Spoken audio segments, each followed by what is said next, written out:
Assalamualaikum warahmatullahi wabarakatuh. Selamat pagi Bu Ika dan teman-teman kelas 6.2 yang saya banggakan.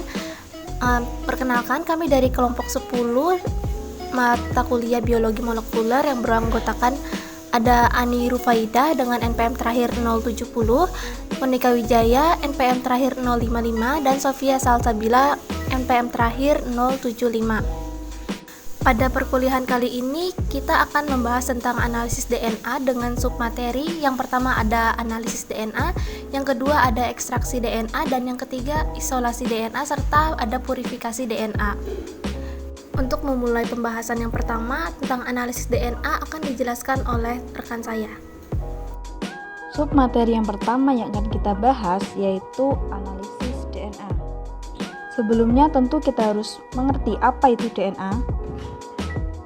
DNA adalah suatu molekul primer yang keberadaannya selalu terkait dengan RNA dan juga protein. Sedangkan dalam menganalisis DNA, yang diperlukan adalah DNA dalam bentuk murni.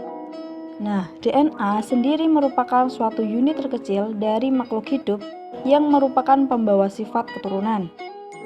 Nah, analisis DNA sendiri banyak digunakan untuk karakterisasi sifat genetik pada level molekuler yang secara langsung mencerminkan sifat genotip atau materi genetik yang dimiliki oleh organisme tertentu. DNA terdiri dari 3 struktur. Yang pertama yaitu struktur primer, yang kedua struktur sekunder, dan yang ketiga yaitu struktur tersier. Pada struktur primer, DNA tersusun dari monomer-monomer nukleotida. Setiap nukleotida terdiri atas gugusan gula, asam fosfat, dan juga basa nitrogen. Pada gugusan gula yaitu terdiri dari gula pentosa yang dikenal sebagai deoksiribosa. Kemudian pada asam fosfat digunakan sebagai penghubung dua gugus gula. Sedangkan pada basa nitrogen terdiri dari adenin dan guanin dari golongan purin serta sitosin dan timin dari golongan pirimidin. DNA merupakan dua rantai polinukleotida yang saling terpilih membentuk double helix. Selanjutnya yaitu pada struktur sekunder. Salah satu sifat biokimia DNA yang menentukan fungsinya sebagai pembawa informasi genetik adalah komposisi dari basa penyusun. Berdasarkan penelitian dari Edwin Chargaff pada tahun 1949 hingga 53 diperoleh data sebagai berikut. Yang pertama yaitu komposisi basa DNA bervariasi antara spesies yang satu dengan spesies yang lain.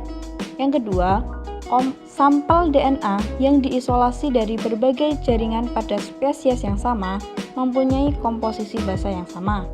Yang ketiga, komposisi DNA pada suatu spesies tidak berubah oleh perubahan usia, keadaan nutrisi, maupun perubahan lingkungan.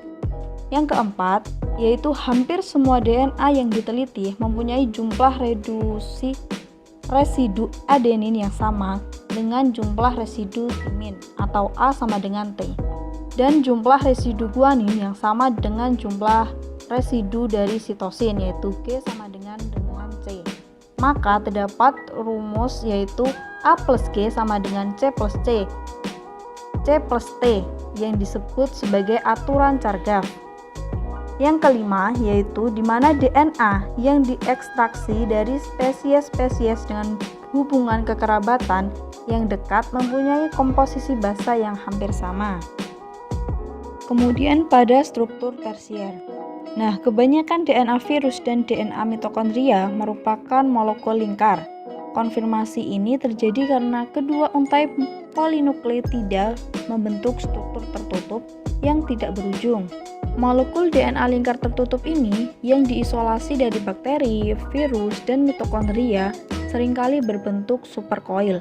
Selain itu, DNA dapat berbentuk molekul linier dengan ujung-ujung rantainya yang bebas. Baik, selanjutnya kita akan memasuki subbab kedua yaitu ekstraksi DNA. Ekstraksi DNA secara umum memiliki tahapan-tahapan yang meliputi isolasi dari jaringan, peririsan dinding dan membran sel, ekstrasi dalam larutan, purifikasi, serta presipitasi atau pemadatan. Ini menurut Butler tahun 2009. Nah, bisa kita lihat pada gambar di samping. Langkah-langkah ekstraksi DNA ini meliputi yang pertama ada pembersihan, yang kedua digesti atau lisis, yang ketiga ada kelasi ion polivalen, pengikatan partikel DNA, dan ekstraksi dengan pelarut. Selanjutnya ada konsentrasi atau desalting. Dalam prosesnya terdapat 3 larutan penting dalam isolasi DNA, yaitu larutan buffer untuk lisis, larutan buffer untuk digesti, dan proses kinase K. Proses penghancuran sel lisis secara kimia dilakukan dengan memanfaatkan senyawa kimia seperti EDTA, yaitu etil diamin tetraasetat dan SDS atau sodium dodesil sulfat. Terdapat 3 teknik primer yang digunakan dalam laboratorium forensik DNA untuk ekstraksi DNA. Yang pertama ada ekstraksi organik atau fenolkloroform, ekstraksi selex, dan kertas FTA. Ini menurut Butler tahun 2019. Metode ekstraksi DNA ini ada 4 macam, yaitu ekstraksi organik, metode selex, FTA paper, dan ekstraksi fase solid. Yang pertama ada ekstraksi organik, juga disebut dengan ekstraksi fenolkloroform yang telah digunakan paling lama dan dapat digunakan untuk situasi di mana RFLP atau PCR digunakan. DNA dengan berat molekul tinggi yang penting untuk metode RFLP dapat diperoleh paling efektif melalui cara ini, namun metode ini memakan waktu yang lama, melibatkan bahan kimia berbahaya dan memerlukan pemindahan bahan melalui beberapa tabung sehingga menaikkan resiko kontaminasi. Yang kedua ada metode selex. Metode ini dapat mengekstraksi DNA lebih cepat dari metode organik. Selain itu, ekstraksi selex melibatkan lebih sedikit langkah sehingga kontaminasi bisa diminimalisasi. Namun, metode ini meningkatkan DNA untai tunggal sehingga hanya berguna untuk prosedur berbasis PCR. Selain itu, tes ini juga menghilangkan inhibitor PCR sehingga dapat menjadi suatu keuntungan untuk tes PCR. Selanjutnya ada kertas FTA atau FTA paper, yaitu kertas serap berbasis selulosa. Metode ini memiliki keuntungan karena menghasilkan data konsisten dan dapat diautomatisasi. Dan yang keempat, ekstraksi fase solid, merupakan ekstraksi di mana DNA diikat secara selektif pada sebuah substrat seperti silika dan dilepaskan pada pencucian yang memisahkan DNA dari protein dan komponen seluler lainnya. Metode yang paling banyak digunakan adalah Kiagen Columns, DNA IK, dan Prefiller. Untuk materi ketiga yaitu isolasi DNA. Isolasi DNA merupakan suatu proses untuk mendapatkan DNA murni yang dapat digunakan untuk keperluan pemeriksaan atau diagnosis. Nah, DNA ini dapat diisolasi dari berbagai sel yang memiliki inti sel, sebab DNA terletak di dalam inti sel. Beberapa sumber DNA yang dapat dipergunakan dalam isolasi DNA adalah urin, darah, biopsi, rambut, gigi, kuku, dan lainnya. Isolasi DNA dilakukan dengan tujuan untuk memisahkan DNA dari bahan lain seperti protein, lemak, dan juga karbohidrat.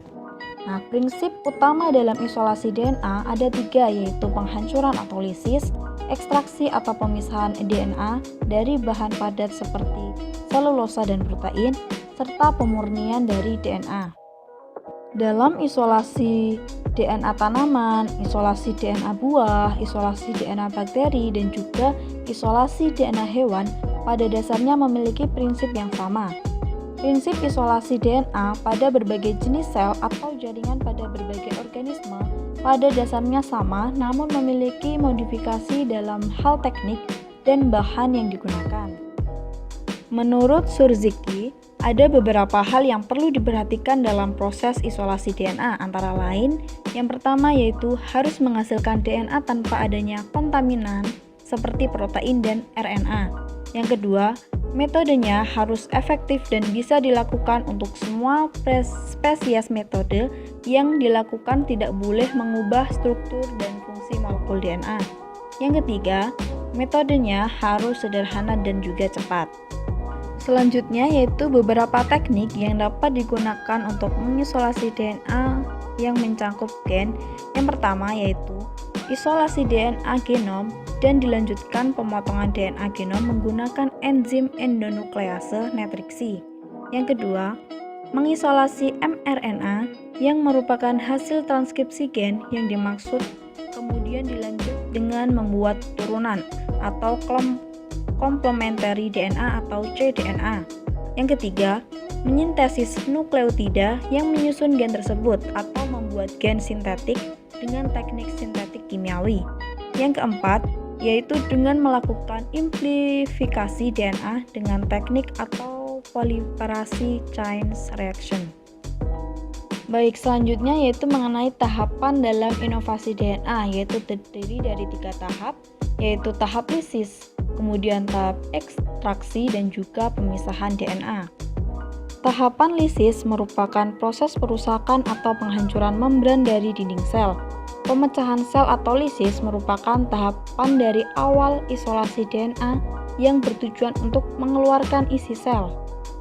Tahapan penghancuran sel atau jaringan memiliki beberapa cara, yaitu dengan cara fisik seperti menggerus sampel dengan menggunakan mortar atau petless dalam nitrogen cair, atau dengan menggunakan metode freezing, screwing, dan iradiasi.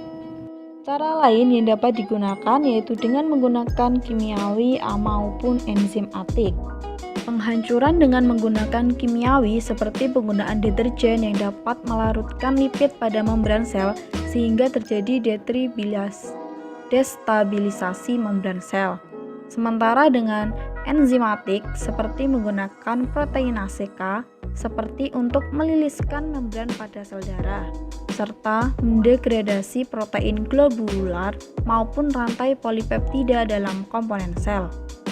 Selanjutnya yaitu pada tahap ekstraksi DNA, seringkali digunakan chelating agent seperti etilenediamin tetratetik acid atau EDTA yang berperan menginaktifasi enzim DNase yang dapat mendenaturasi DNA yang diisolasi. EDTA menginaktifasi enzim nuklease dengan cara mengikat ion magnesium dan kalsium yang dibutuhkan sebagai kofaktor dari enzim DNase. Kemudian pada tahap pemisahan DNA di sini, setelah proses ekstraksi, DNA yang dapat dipekatkan melalui presipitasi atau pemisahan. Pada umumnya digunakan etanol atau isopropanol dalam tahapan presipitasi. Kedua senyawa tersebut akan mempresipitasi DNA pada fase aqueous sehingga DNA mengumpal, membentuk struktur fiber dan terbentuk pilet setelah dilakukan sentrifugasi. Presipitasi ini juga berfungsi untuk menghilangkan residu-residu kloroform yang berasal dari tahapan ekstraksi. Terdapat beberapa prinsip dari presipitasi, yaitu antara lain menurunkan kelarutan asam nukleat dalam air. Yang kedua, penambahan isopropanol akan menghilangkan molekul air dalam larutan DNA, sehingga DNA akan terpresipitasi. Dan yang ketiga yaitu penggunaan isopropanol dingin akan menurunkan aktivitas molekul air sehingga memudahkan partisipasi dari DNA tersebut. Selanjutnya yaitu purifikasi DNA. Jadi purifikasi DNA ini biasa disebut dengan pemurnian DNA. Pemurnian DNA dari makromolekul sel dilakukan pada tahap purifikasi dengan cara memberikan fenol dan CIAA atau kloroform isomil alkohol untuk mengikat makromolekul selain DNA seperti protein, lipid, dan karbohidrat. Kemudian pada tahap ini DNA dan air terpisah dari bahan organik lainnya setelah disentrifugasi. Untuk menarik air dari DNA dibutuhkan alkohol. Selanjutnya pemurnian DNA dari kontaminan protein yang digunakan yaitu enzim protease, yaitu pronase atau proteinase K, dan non-kontaminan RNA dengan menggunakan RNase. Kemudian bahan yang digunakan yang pertama yaitu penambahan RNase, kemudian yang kedua pemurnian yaitu purifikasi DNA yang bertujuan untuk menghilangkan beberapa kontaminan seperti senyawa sekunder atau fenol, kemudian polisakarida, RNA, dan juga protein.